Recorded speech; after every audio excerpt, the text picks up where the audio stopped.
Okay, so one of the things I like about America,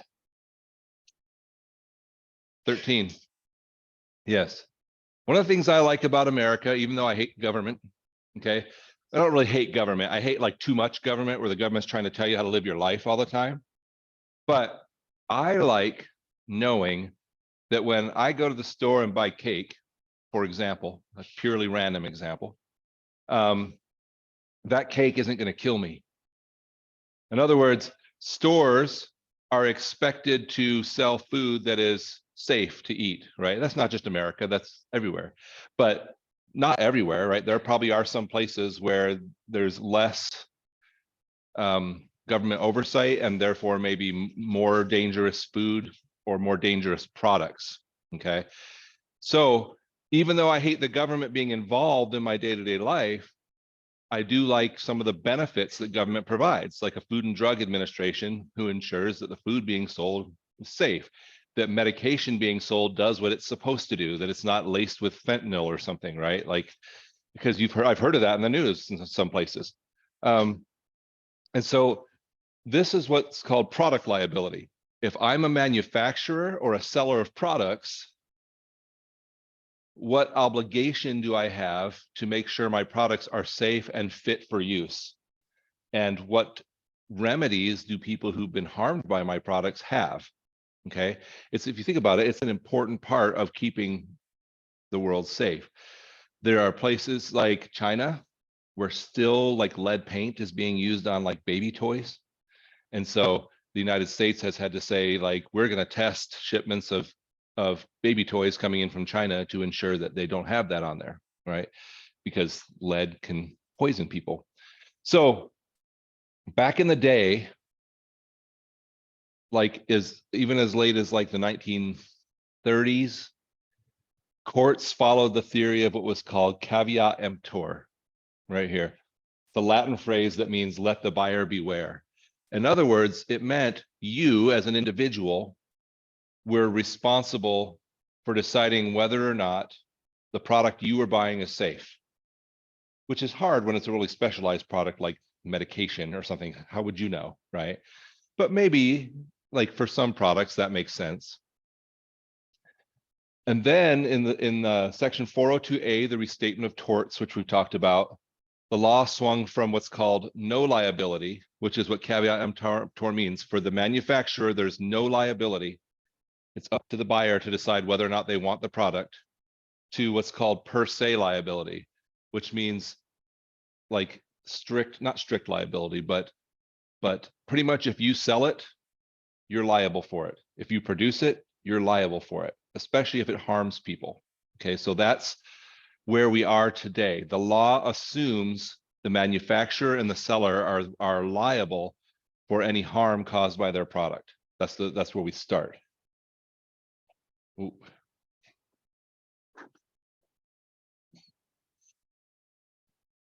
And so there's a couple bases for this. And the first is that somehow, just by the act of selling you something, I'm creating a contract with you. Maybe not a contract that's written like selling your bike and you're going to write up a contract, right? But a contract that's just implied. I'm implying to you certain things. So the first creation of liability is if I create what's called an express warranty. Express in law just means stated specifically, okay? So an express warranty would be like if I make a specific promise to you. It could be not like a danger thing, but like this car is going to work for 50,000 miles. And if not, I'll repair it, right? That's an express warranty. So express warranties are created by an affirmation of fact or a promise of performance. So if I say this is unbreakable, that's an affirmation of fact. If it breaks, well, then I have to replace it because I told you it was unbreakable, okay? If I say this is safe for you to eat and then you get sick from it, I probably are going to have to pay your medical bills. Why? Because I promised you that it was safe to eat. So that's an express warranty where it's specifically stated. The restriction is that that specific statement has to be part of the bargain. In other words, Like, I bought this because you said it was unbreakable. I wouldn't have bought it otherwise. Does that make sense? Or I bought this car because you promised me 50,000 miles.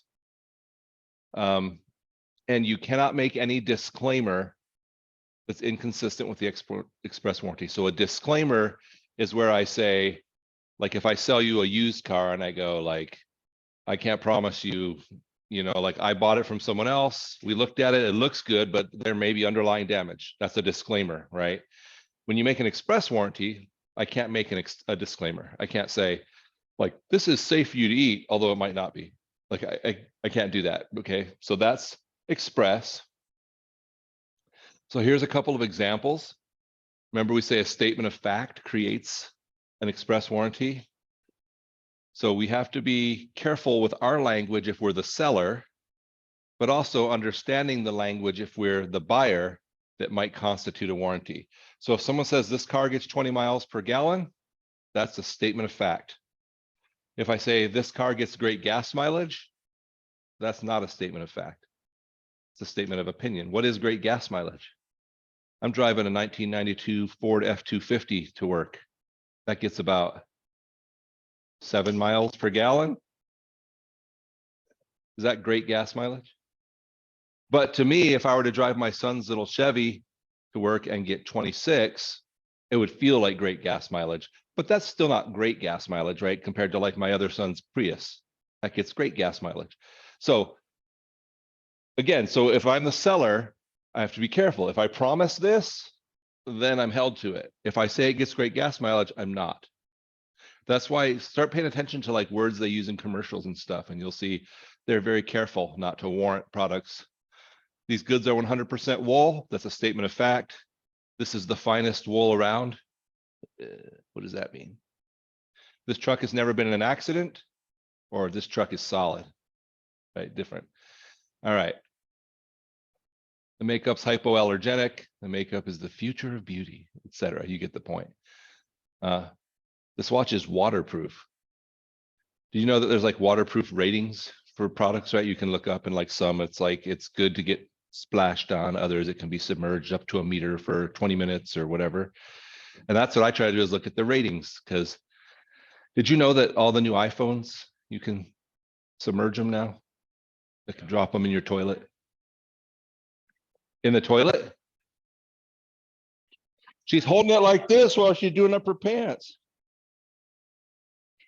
Gas station, I would just leave it. I'm like, $1,000? Yeah, that's good. You're like, it's waterproof. I'll take it out of the toilet and then dunk it in hand sanitizer. All right. All right. So you get the point. If we make statements of fact, it creates an express warranty. So if we're the seller, we want to be careful not to create express warranties unless we actually mean to. It's not bad to make an express warranty. We just don't want to do it by accident. Does that make sense? We don't want to promise things that we didn't intend to. There's some federal regulations that have to do with, I don't know why they threw it in there this way, but I guess because they're sort of part of like promises and stuff. So if a celebrity endorses your product, so you get, I don't know, I'm not a celebrity. Maybe I'm a local celebrity within the business department. 50 people know me. So I endorse your calculator. I'm like, this brand of calculator will really help you do better accounting. Okay. So celebrity endorsements, celebrities have to use the product. They can't endorse something without using it. You know that? Because in essence, what you're doing is promising like, this is good.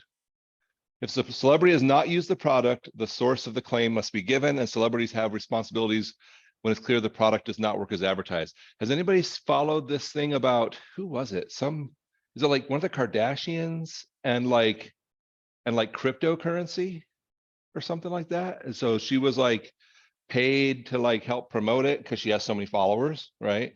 And now it's like, and now that like the cryptocurrency like really did poorly, I haven't been following it that close. Or Paris Hilton, somebody out,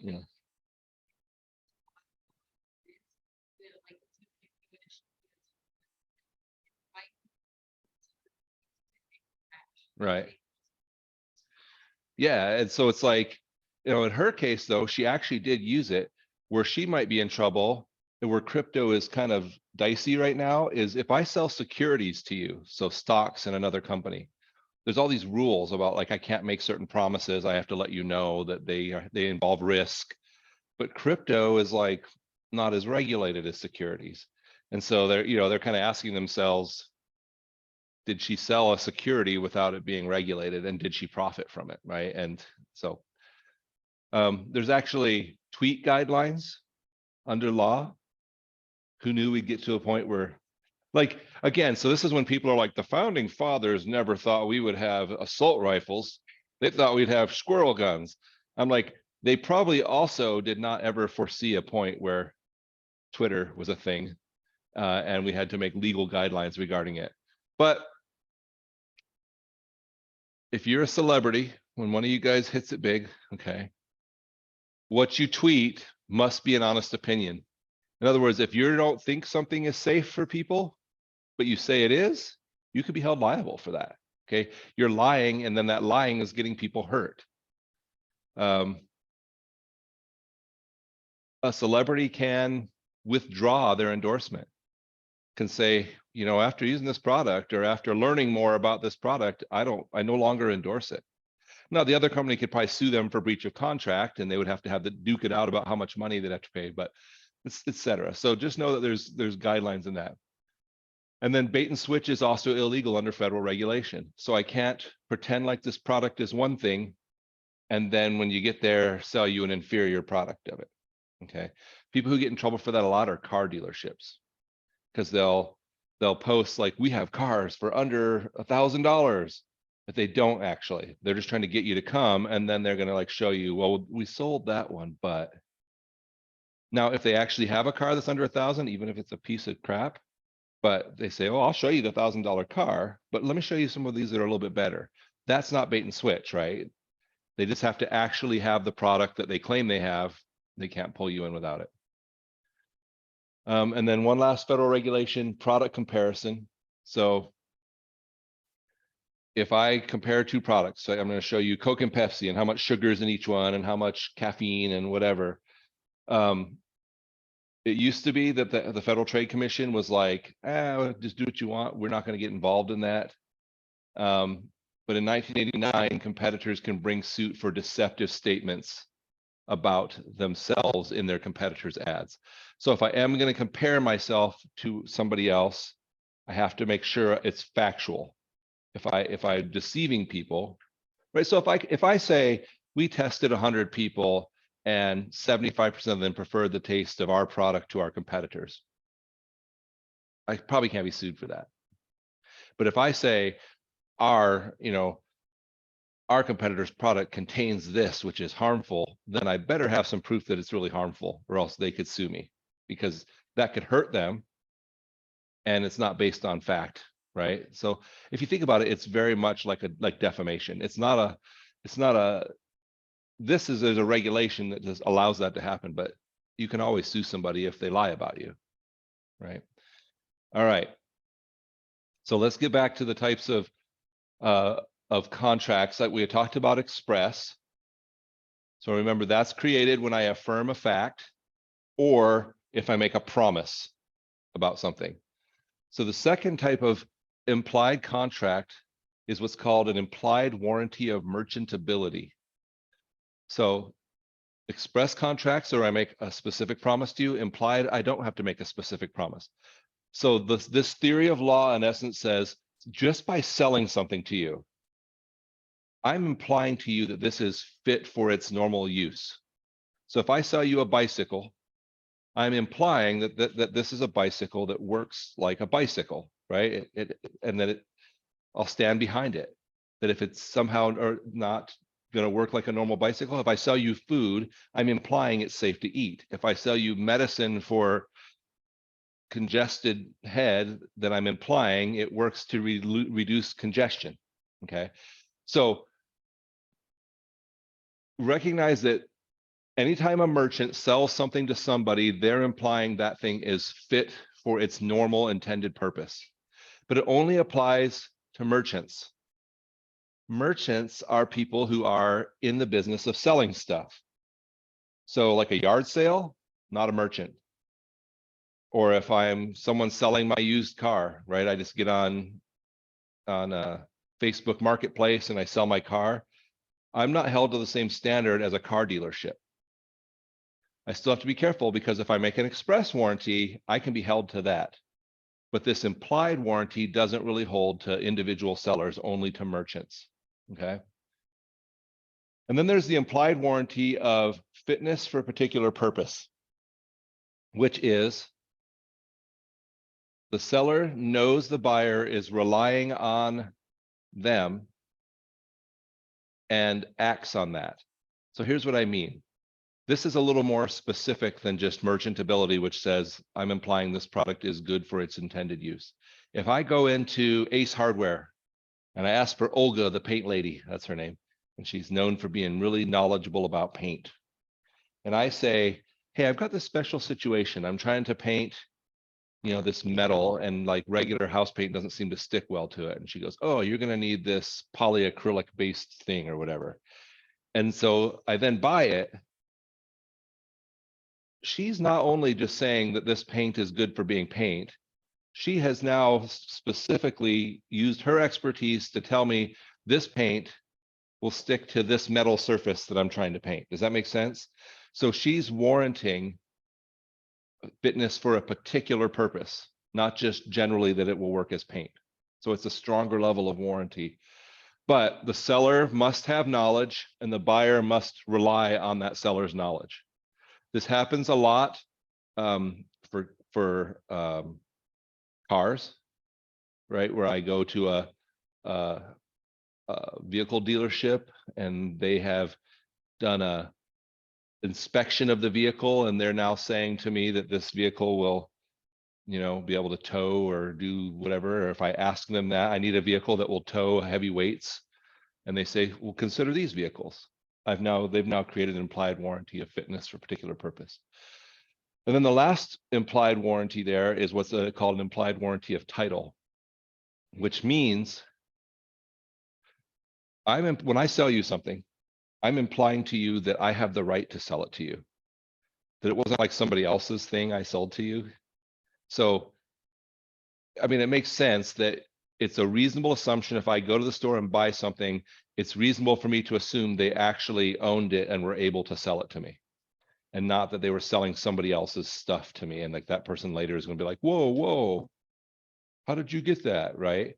So when you sell stuff as a business, you are implying, so you have your express warranty, whatever you tell them it will do, whatever promises you make to them or whatever facts you state about it, you're implying the product that you sell is fit for normal use.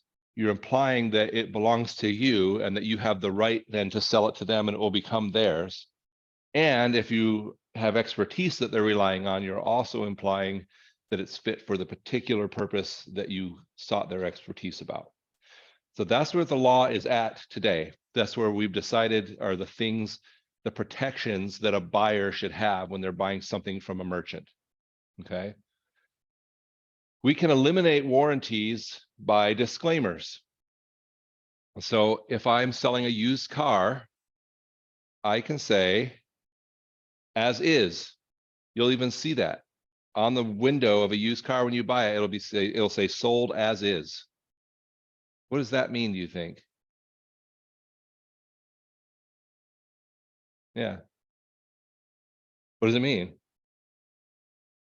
While you're thinking about it, I'm going to eat a piece of this delicious cake.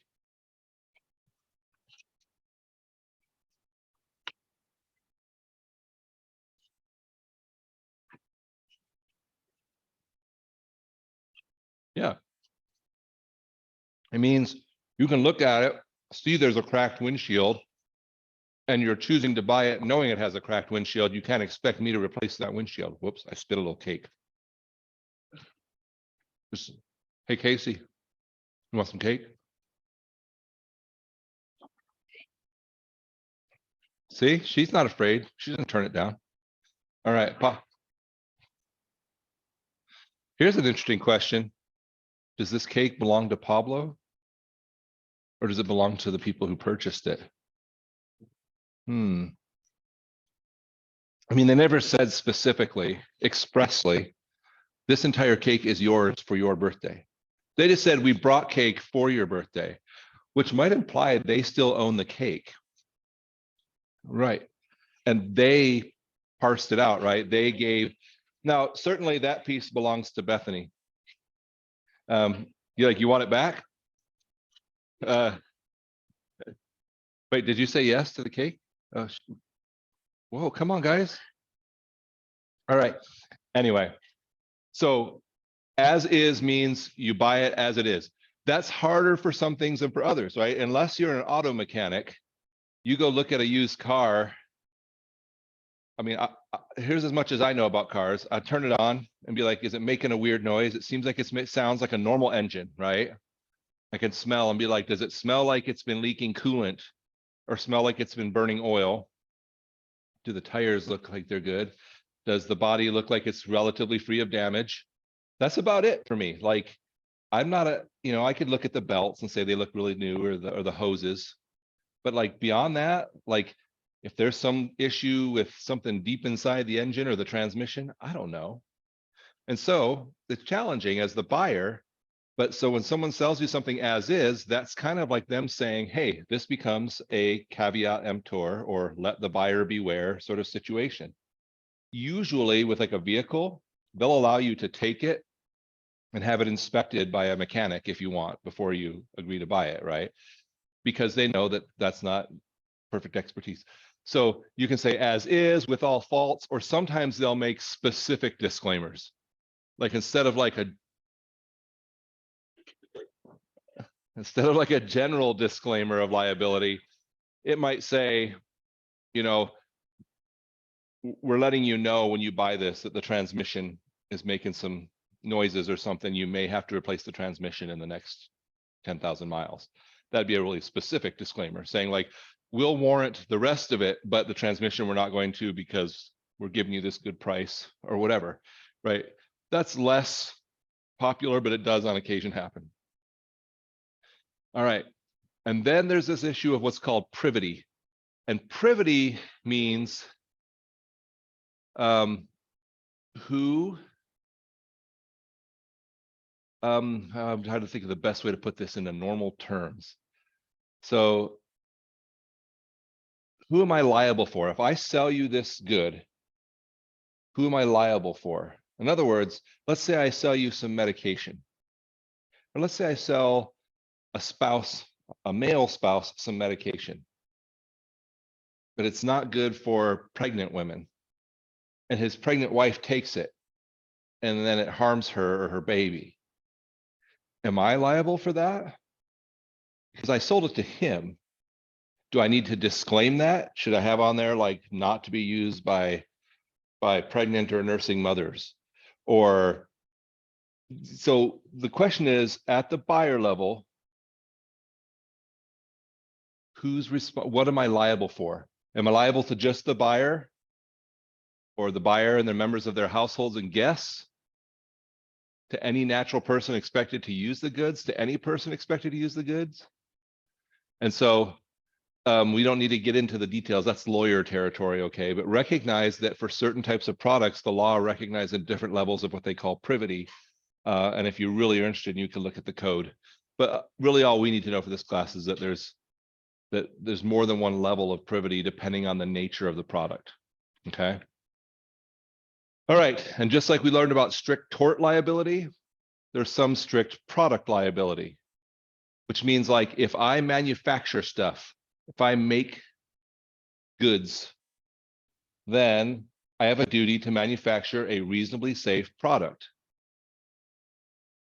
If I breach that duty and it caused a plaintiff's injury, and it was foreseeable that the defect would cause injury, I may be liable for damages.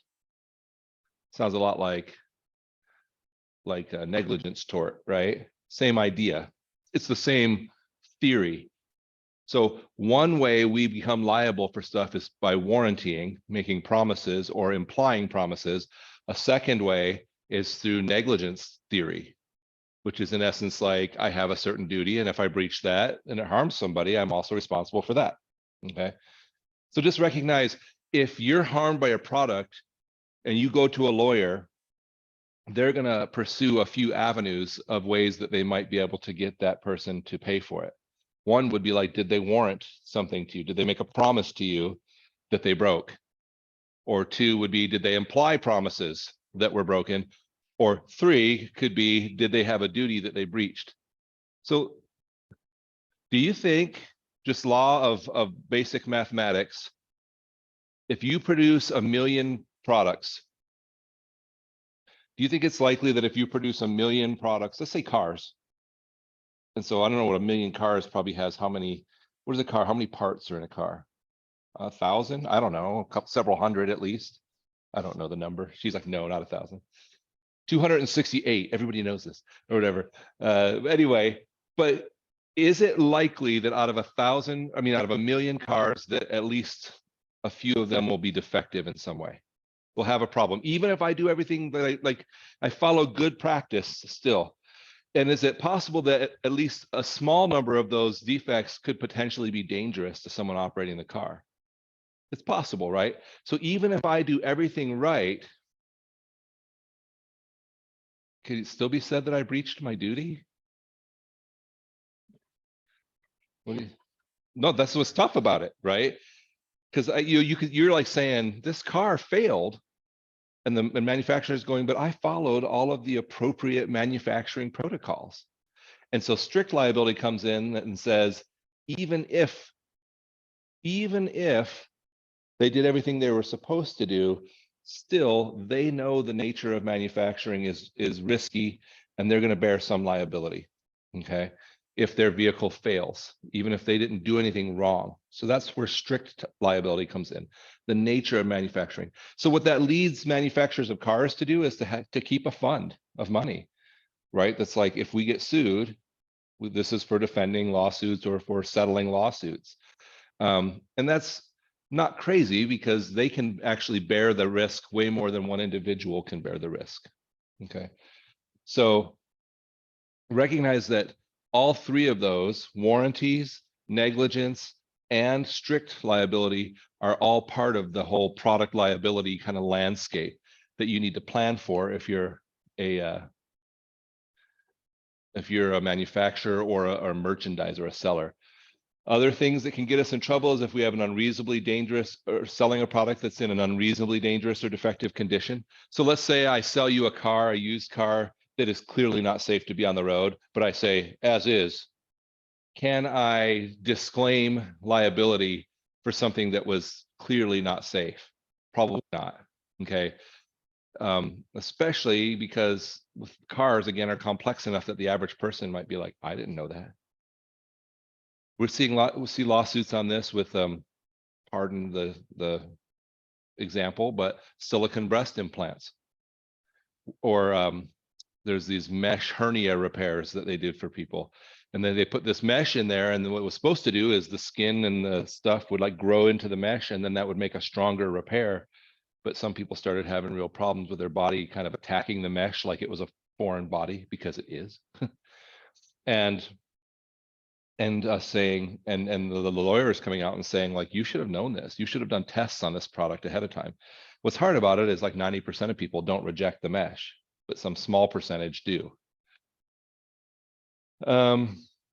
We also have liability because this is kind of stuff we already mentioned. There might be manufacturing, handling, or processing errors, or did it somehow, the condition of it get changed? Like maybe we manufacture cars, they're completely made right. We load them onto the car carriers to take them out to the dealerships, and en route they get damaged. Then who's liable for that? Probably the carrier, right? Liability. Let's see. And then, like we said, negligence is the other one. So same elements of strict liability plus prior knowledge of defective condition. So like we said, with strict, it's just this idea that some of your products will be defective because you're making so many of them. In order for us to sue somebody under a negligence doctrine, we'd have to say you knew that they were defective and still sold them anyway, or you knew your process was producing things that did nothing to fix it. And so what they call negligence here is probably what we would call intentional in like regular tort law. This knowledge that what you were doing was dangerous and you still pressed forward anyway. Anyway, so here's our defenses. If we're the business, we're getting sued for liability issues. Our first can be, think back to Ferlito v. Johnson & Johnson, misuse or abnormal use. They used the product in a way that it was not intended, and that's what hurt them, not that the product itself, right? Is a cotton ball that catches on fire defective? No, it's cotton. It's flammable, right? So it could be things like people who load too much weight in their truck and then it causes an accident, you know, the braking doesn't work right or something like that. Using around flames, there was our Ferlito guys, and any other thing like that, right? Probably even like if somebody purchases alcohol and then consumes way too much of it. You're like, that's misuse. Like we never intended for people to get so drunk they got alcohol poisoning. You're like, but did you though? Really? Like we put always drink responsibly on there. Wasn't that enough? A lot of the litigation against tobacco companies kind of came out to where it was like everybody, you know, they were warning people this product can be harmful, but then we find out that they knew it was harmful way before everybody else did. They'd done all these tests and they were hiding that, right? And that's what got them sued. The second is what's called contributory negligence and comparative negligence, which we learned about both of those when we learned about the torts. So the idea is, and it often overlaps with misuse, but it's a complete defense. So again, if somebody's using my automobile I sold them and they're going 150 miles an hour in it and they get in an accident because some part of the car, you know, maybe failed, we might argue, well, it wouldn't have failed if they hadn't been going way over a normal speed. And they might argue, yeah, but it should be able to exceed. And so now we're going to say, well, okay, each of us has fault in this. Some states have contributory negligence statutes, which say if it's split, then that's the defense. You wrecked, it's your fault. Other states have comparative negligence where they'll try to split that award and say, okay, you can only get half of your medical bills paid or whatever. And then finally, assumption of risk. So these are just the same as the defenses for negligence, right? The plaintiff was aware of the danger, but does it anyway. Again, you can't, like if you buy a chainsaw and you harm yourself using a chainsaw and the chainsaw wasn't defective, then you can't really be like, they shouldn't have sold me this dangerous product. Well, but you knew it was dangerous when you bought it. You bought it because it's a useful tool. Many useful tools are also dangerous, even a hammer. Anybody ever hammered their finger when they're trying to hammer? Has anybody ever done that and then not said a swear word? Because I'd be impressed.